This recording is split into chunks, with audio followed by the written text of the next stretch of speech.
உசிலம்பட்டி அருகே முத்தாலம்மன் கோவில் பங்குனி பொங்கல் திருவிழாவினை முன்னிட்டு சப்பர தேர் திருவிழா வெகு விமரிசையாக நடைபெற்றது. மதுரை மாவட்டம் உசிலம்பட்டி அருகே அல்லிக்குண்டம் கிராமத்தில் அமைந்துள்ள முத்தாலம்மன் கோவிலின் பங்குனி பொங்கல் திருவிழா கடந்த 3 நாட்களாக நடைபெற்றது.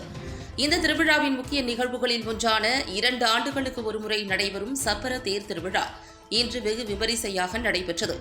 சுமார் 31 அடி உயரமுள்ள தேர் முத்தாலம்மன் கோவிலில் இருந்து கிராம தெருக்களில் ஊர்வலமாக தூக்கி சென்று கருப்பசாமி கோவிலில் இறக்கி வைக்கப்பட்டது.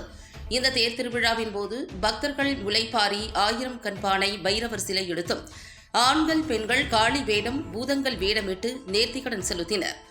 மதுரை, திண்டுக்கல், விருதுநகர், தேனி உள்ளிட்ட பல்வேறு பகுதிகளிலும் இருந்து ஏராளமான பக்தர்கள் கலந்து கொண்டு சப்பர தேர் தரிசனம் செய்து திருவிழாவினை கொண்டாடினர்.